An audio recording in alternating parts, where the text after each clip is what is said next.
wa rasuluh.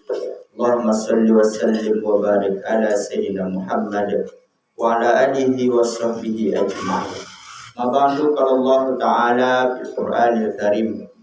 A'udzu billahi minasy syaithanir rajim. Bismillahirrahmanirrahim. Khatamallahu ala qulubihim wa ala sam'ihim wa ala absarihim ghisyawatu wa lahum adzabun azim. Sadaqallahul azim. Bapak dan Ibu jemaah subuh yang dirahmati Allah Subhanahu wa taala. Puji dan syukur terucapkan pada Allah di hari yang ke-8. Pada hari ini kita masih diberikan kesehatan, kekuatan iman, keistiqomahan dalam menjalankan perintah Allah Subhanahu wa taala. Kemudian salawat dan salam buat junjungan kita Nabi besar Muhammad sallallahu alaihi wasallam. Bapak dan Ibu jemaah subuh yang dirahmati Allah Subhanahu wa taala. Pagi ini kaji kita adalah itu tentang hati. Karena kata Nabi, di dalam diri seseorang itu ada segumpal darah. Apabila baik dia, maka baiklah seluruhnya. Tapi apabila dia buruk, maka buruklah seluruhnya. Apa itu? Wa huwa qalb atau wahya qalb. Itu hati. Di hati itu yang mengatur yang ada di dalam diri. Ada hati ko yang baik, ada hati ko yang buruk. Hati yang baik itu hati yang selalu disinari, hati yang selamat, hati yang selalu menerima pancaran hidayah dari Allah Subhanahu wa taala. Ada hati yang buruk. Hati yang buruk itu hati yang tidak mau menerima hidayah. Artinya ada hati yang sudah terkunci. Maka pada pagi hari ini yang saya sampaikan adalah ada beberapa macam hati secara sifatnya. Kalau secara jasmaninya hati itu, kalau ibadah dado wako mungkin nampak hati, ya itu secara jasmaninya, fisiknya. Tapi secara rohaninya, sifatnya itu hati itu tidak nampak, ya. Coba kan ibadah dado orang doa, neng sakit hati, ya, neng kage hati, itu samoi bantu hati neng, ya, neng hati neng hitam, samonya tu. Karena apa? Tidak bisa dicari hati itu secara fisik, tapi secara sifat. Jadi secara sifatnya hati itu akan terpancar kepada wajahnya. Jadi wajah yang pangambok-ngambok, ya, itu ada masalah. Ya, wajah yang hitam mencelik uang, ya, boleh kok nesenggiang mencelik uang, itu ada masalah dalam hati itu. Ya, yang pertama adalah hati yang mati. Apa tuh hati yang mati? Hati yang mati itu hati yang tidak namuh menerima hidayah. Ya. Kalau dalam surah Al-Baqarah itu disampaikan, innal ladzina kafaru sawa'un 'alaihim a anzartahum am lam tunzirhum la yu'minun.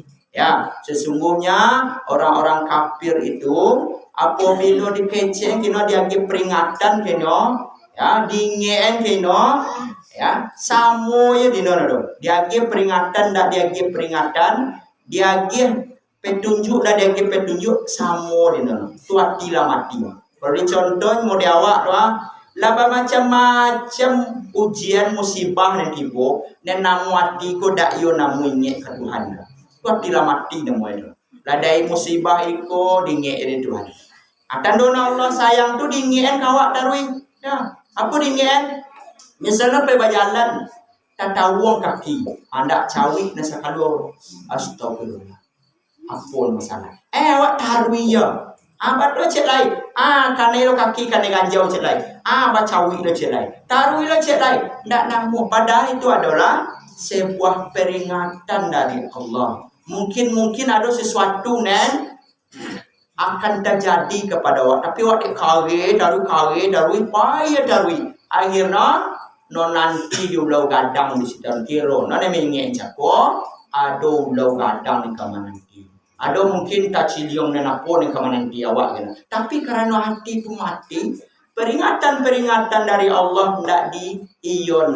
Wa man a'rada fa innahu ma'isatan dangka. Wa man a'rada an zikrillah fa innahu ma'isatan dangka. Siapa yang berpaling dari peringatanku kata Allah, ya, no mendapat kehidupan nen sampai dari kehidupan sampai. Itu yang pertama, hati yang mati. Hati yang tak namun mengingat Allah. Siapa ini bagi ceramah nak kayak muda dengan dah. Apa peringatan tak akan namun berubah. Kemudian yang kedua, hati yang mengeras. Ada orang ingin kaya dari. Dan kalau dia badan ada doa, hati ko sama lunak mungkin. Beda-beda sakit ke iyo. Tapi hati yang karek mau kasih sih apa? Hati yang keras itu, hati yang semakin beribadah, semakin tak namu menerima nasihat uang. Aduh lo uang yang rajin sembahyang kau yang kaya hati, aduh, ya, aduh kaya hati uang semua yang lain sembahyang, tapi hati tambah kaya. Di kecil ni kau, dia jak sehari ni kau dapat dengan, tak namu ditambah, kau hati yang kaya, ya, kaya dari hati itu, ya, tak namu bersyukur. Hati yang kaya ko, apapun yang diberikan kepada kita, nak namu bersyukur do.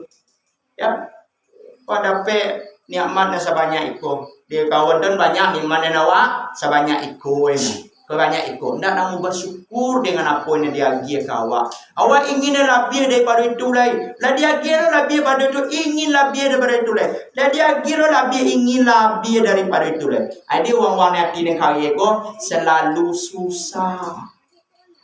Selalu sedih, selalu merasa takut, merasa gagu dalam hidup ko.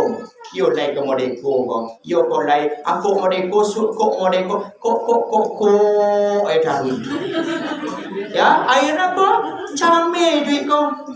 Ini musim penghujan gini ko, atau lagi musim panen gagal gini ko, jopo aki duit, jopo lai ko, anak sekolah, macam yang gagu.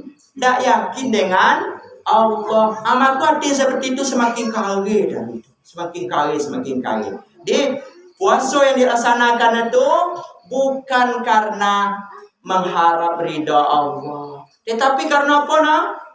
Ingin dengan puasa itu hanya sekedar melaksanakan kewajiban. Uang puasa, nenawak puasa loh. Uang sembayang, nenawak sembayang loh. Tapi sesungguhnya dari sholat, dari puasa yang dilakukan tidak menambah tawadu dalam diri itu, tidak memperkuat iman tetapi apa? Semakin kaya hati ya. Kalau orang yang biasa bau-bau sholat ya, bau-bau puasa, karena musibah seketik itu lari dari Allah ya. Contoh semakin rajin sholat, ada dia ujian seketik, kok kaciko modern cak dia nak mayang ya. Contohnya ada banyak macam contoh yang kita lihat di dalam kehidupan sehari-hari. Biasa baladang lado kok contohnya ya. Biasa baladang lado dak do sembayang, baladang lado rancak si lado. Kini semakin rajin sembayang, lado koyo dak namu naik lagi. Ya, kenapa? Mungkin dia karena rajin mayang mungkin dia ujian dia awak. Kok modern cak dak mayangnya awak ya. Pertambahan nikmat Allah. Padahal itu adalah sebuah ujian. Jadi hubungan antara baladang lado jo salat, sesungguhnya ladang lado mau diapo biasa kita ngolah seperti itu ya. Nanti salat tetap yo dilaksanakan. Tapi bukan berarti dengan semakin awak rajin salat tu lado tinggal dia yo dak ekonomi ya. Tetapi kadang-kadang ada ujiannya. Kalau orang yang memiliki pemahaman, tahu dengan makna dari segala sesuatu yang diberikan kepada kita, maka awak mengambil hikmah dari apa yang dia gil. Misalnya kalau sawah awak bidayu, jopo lah dengan duit bisu kau sawah lah bidayu, mungkin semakin habis sawah dayu, ada rasa lain yang Allah hadiah. Biasa sibuk ilo ke sawah dia darui nak tandu sembayang akhirnya dia biar dayu sawah tu dayu. Akhirnya ada buat sembahyang lah minta kedua ni yo Tuhan kau sawah ni yo labi ya yo polen kamakan bisu lekwa. Diutus malaikat kawa. Kur sakiang siko. Ya, kur sakiang siko. Kalau awak yakin dengan Allah Subhanahu wa taala. Nenka 3. Hati yang hitam. Apa hati yang hitam kok? Hati seseorang yang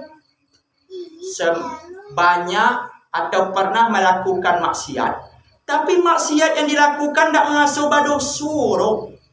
Tidak mengasuh bersalah dengan maksiat yang dilakukan. Maka kata Imam Ghazali, ada satu bintik hitam. Apabila sekali awak buat maksiat, tidak mengasuh itu sebuah dosa dia awak dah, dan tidak capek ingin bertobat, maka ada bintik hitam dalam diri itu.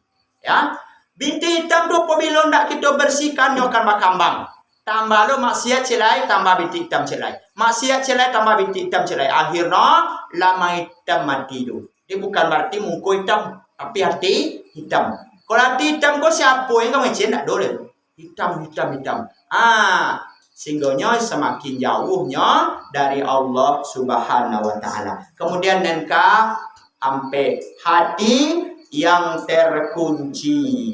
Hati yang terkunci kok hati yang dia itu akal pikirannya hanya dipagunon untuk mencari kehidupan dunia saja. Hanya cari kebenaran-kebenaran yang ada di hati dia dalam pikirannya saja, nyoba pikiran sendiri di ilmu-ilmu yang dia gen dewang ndak kena diterima no ilmu yang dapat dino carino dia gen peringatan Al-Quran ni ko aino ndak akan menimo ora ning kecek no ni ko jak sari no ilmu yang didapat ni ko jak dulu sehingga sebuah pembaruan sebuah ilmu-ilmu yang diajarkan tidak akan namun untuk ditambah gitu. Ya, hati mereka itu adalah hati yang terkunci, tidak akan mau memahami kebenaran-kebenaran. Yang sembahyang mereka dan tarawih dan sesungguhnya nak kena orang cejak sehari mereka sembahyang mana. Ya. Akhirnya apa? Sembahyang dengan hanya melaksanakan kewajiban-kewajiban saja. Ya, contoh kalau di awak kini lah mulai agak lambat tarawih kau. Kalau dulu tarawih kau mulai dari bismillah tu sampai waladhdallin tu sanggup tu. Bang elo angok tu. Bismillahirrahmanirrahim. Rabbil alamin arrahmanirrahim maliki yaumiddin. Iyyaka na'budu wa iyyaka nasta'in. Shiratal mustaqim. Shiratal ladzina an'amta 'alaihim ghairil maghdubi 'alaihim waladdallin. Bisa sanggup, tapi le jalin ke dibaca. Ya, bisa sanggup, tak bisa. Alhamdulillah saya sanggup. Alhamdulillah surat azumul maqabir kala sabatan musmakan la sabatan lam kana la ta'lamun ilma mana kila taruna yang semala tu saluna yang mazid naim. Bisa dibuat dah. Tapi tak jalin. Dan tujuan dari ibadah tu menikmati, bukan menyelesaikan. Kalau hanya selesai dah, tentu apa yang didapat. Ya. Bisa tu. Celik dan sembahyang yang 7 minit tu. 23 rakaat 7 minit. Allahu Akbar. Bisa. Tak bisa. Allahu Akbar subhana rabbiyal azim. Tu sambil berjalan itu nak. Sami Allah Allahu Akbar. Allah. Bisa. Jadi tidak ada sebuah nikmat dari sebuah ibadah tu. Maka nak terlalu lambat, nak terlalu capek, tapi ambil pertengahan dia. Ya. Yang kemudian yang terakhir adalah hati orang yang buta. Ya, hati orang yang buta itu mata, pikiran, akal, ya, telinga, itulah terkunci. Seperti ayat yang sampai cakap, lah terkunci muka dino. Lah, ada apa yang ada di alam ko, dan dia percalian kena ndak namuh untuk melihat tanda-tanda kebesaran, tanda-tanda kekuasaan Allah Subhanahu wa taala. Hati itu Allah tak kunci. Hampir sama je hati ni mati ceko. Cuma kalau hati ni mati ko, itulah contoh itulah payah. Imam Masin ada ni kan ni. Kalau hati tak kunci ko, Masin ada tapi masih kok tak kunci, bisa dibuka kuncinya kalau pikiran, telinga, penglihatannya mau untuk berubah. Jadi kalau hati yang tak kunci kok, nolai jadi, tetapi tidak namun untuk mempergunakan apa-apa yang diberikan oleh Allah Subhanahu wa taala. Di barangkali itu yang disampaikan pada kesempatan ini kok.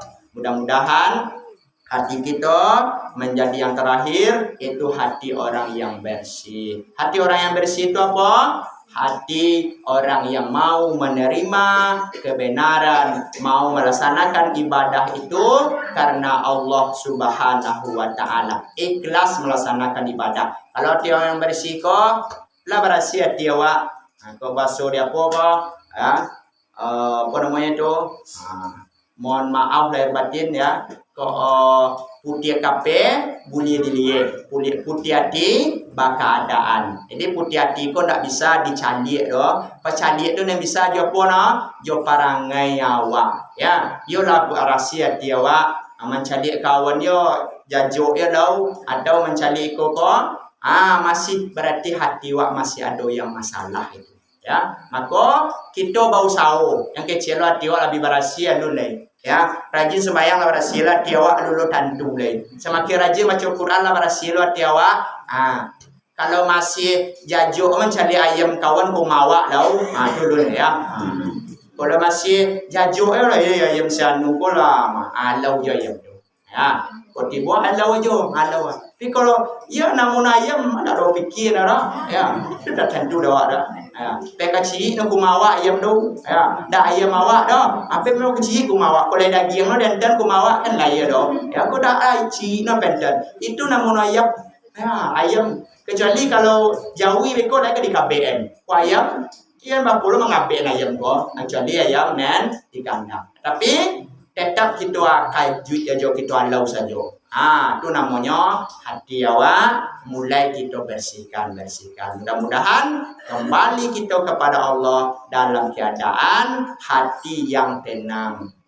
Ya, hati yang disebut dalam surah Al-Fajr itu, ya ayyatuhan nafsul mutmainnah irji'i ila rabbiki radiyatan mardiyah. Wahai hati-hati yang tenang. Hati yang tenang apa? Hati yang bersih. Hati yang selalu ingat kepada Allah.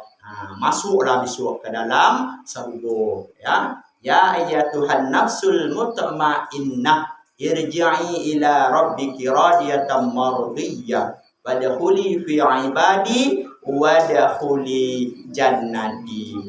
Masuklah bersama hamba-hamba yang soleh besok dan masuklah ke dalam surgaku, kata Allah Subhanahu wa Ta'ala. Jadi mudah-mudahan apa yang disampaikan bermanfaat untuk kita semuanya, terutama untuk kami yang menyampaikan. Barakallahu li wa lakum bil Qur'anil azim wa nafa'ani wa iyyakum bima fihi minal ayati wa dzikril hakim. Taqabbal minni wa minkum tilawatahu innahu was-sami'ul alim. Assalamualaikum warahmatullahi wabarakatuh.